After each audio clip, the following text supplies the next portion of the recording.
Set theory के इस lecture में अब हम लोग को Cartesian product of two sets के बारे में पढ़ना है, यानी दो सेट का कार्टेशियन प्रोडक्ट कैसे किया जाता है। तो ध्यान से समझिए, कार्टेशियन प्रोडक्ट को सिंबॉलिक रूप से कैसे डिनोट किया जाता है, p cross q. P cross q given to non empty sets, कहने का मतलब P भी नॉन एम्प्टी सेट्स होना चाहिए और Q भी नॉन एम्प्टी सेट्स होना चाहिए। P एंड Q यहाँ कोई भी हो सकता है, A क्रॉस B भी हो सकता है, C क्रॉस B भी हो सकता है, A क्रॉस C भी हो सकता है, P क्रॉस Q भी हो सकता है, T क्रॉस S भी हो सकता है। लेकिन ध्यान रहे कि S और T जो भी दो सेट से यहाँ लिया जाएगा वह नॉन एम्प्टी होना चाहिए। ठीक, आगे देखिए, the Cartesian product P cross Q is the set of all ordered pairs of element from P and Q।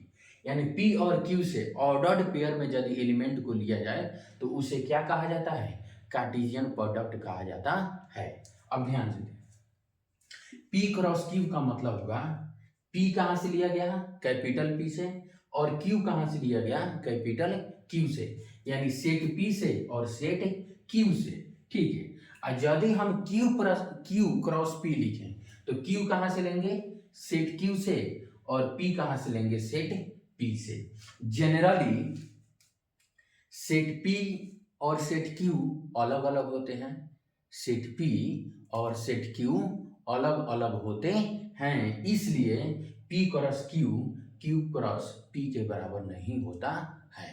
ठीक, चलिए अब हमारा एक सवाल है, इस सवाल के मदद से हम देखेंगे कि कार्टेशियन प्रोडक्ट को कैसे ज्ञात किया जाता है। चलिए,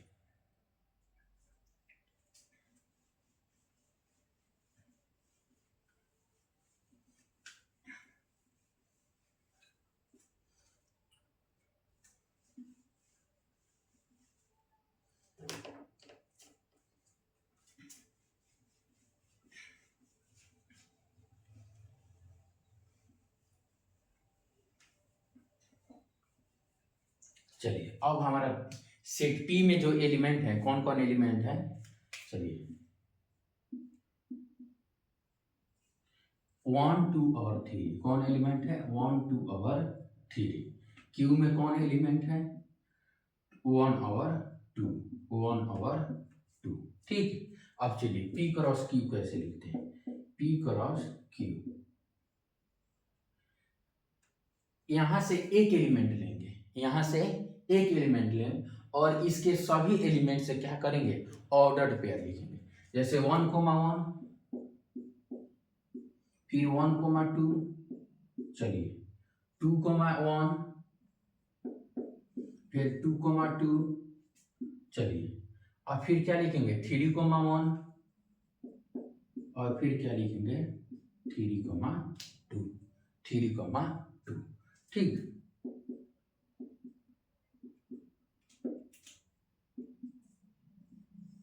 ये क्या हो गया, P cross Q, P cross Q।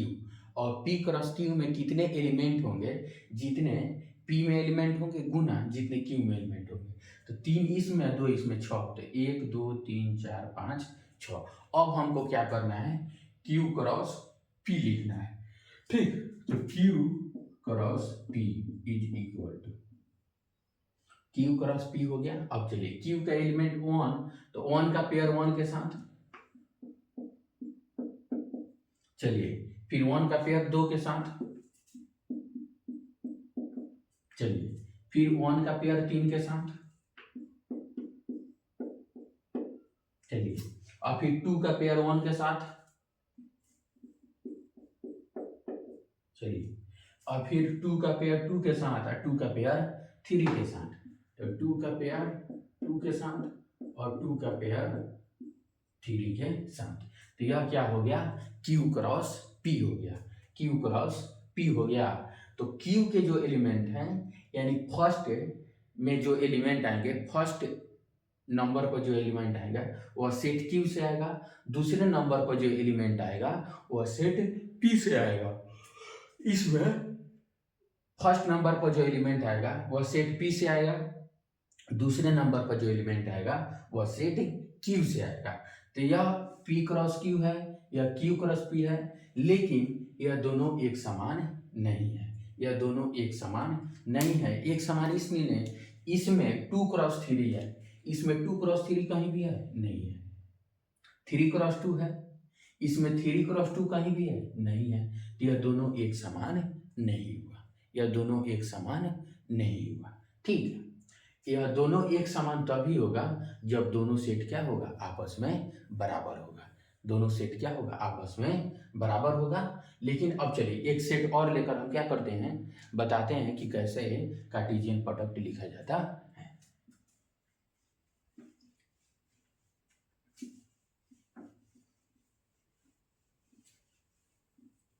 और यह 2 सेट के लिए था। कितने सेटों के लिए था, 2 सेट के लिए।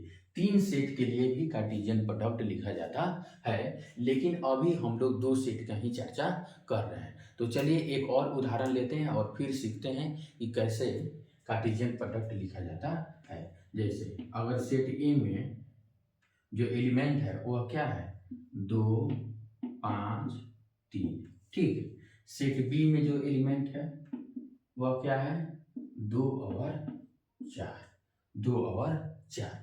तो अब अगर कोई ए क्रॉस बी लिखने को कहे, ए क्रॉस बी, तो क्या होगा, ए का एलिमेंट पहले और बी का एलिमेंट बाद में। तो 2 का पेयर किसके साथ बनाएंगे, 2 के साथ। फिर 2 का पेयर किसके साथ बनाएंगे, 2 का पेयर 4 के साथ। फिर 5 का पेयर किसके साथ बनाएंगे, 2 के साथ। 5,2, 5,4। ठीक, अब चलिए फिर 3 का पेयर किसके साथ बनाएंगे, 2 के साथ। और फिर 3 का पेयर 4 के साथ। तो किसके साथ, 3,2 और 3,4। यह क्या हो गया, ए क्रॉस बी। यह क्या हो गया, ए क्रॉस बी। अब कोई बोले बी क्रॉस ए लिखिए, तो बी का एलिमेंट पहले आएगा और ए का एलिमेंट बाद में आएगा। तो 2 का पेयर 2 के साथ, तो 2 क्रॉस 2। अब फिर क्या हो गया, 2 क्रॉस 5। अच्छा, उसके बाद फिर 2,3, 2,3। अब चलिए 4 का, तो 4,2, 4,2, 4,5, 4,5। और कितने हो गए, 4,3, 4,3। तो यह क्या होगा, ये ए क्रॉस बी हो गया और यह बी क्रॉस ए हो गया। अब देखिए यह भी बराबर नहीं हुआ, इसमें 2,5 है, इसमें 2,5 कहीं है नहीं है, इसलिए क्या है, बराबर नहीं है। अब हम केस देखते हैं कि कब यह बराबर होगा। ठीक, चलिए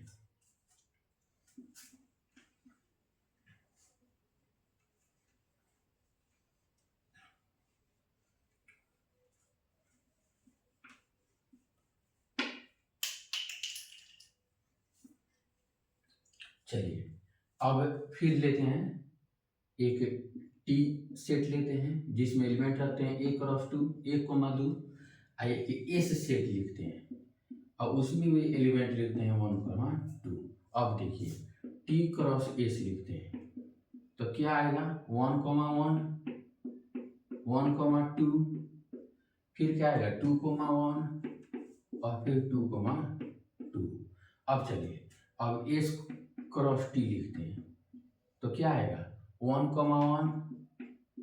फिर कितना आएगा, 1,2।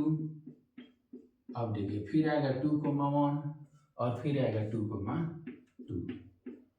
तो यहां से क्या आया, here t cross s is equal to s cross t when t is equal to S.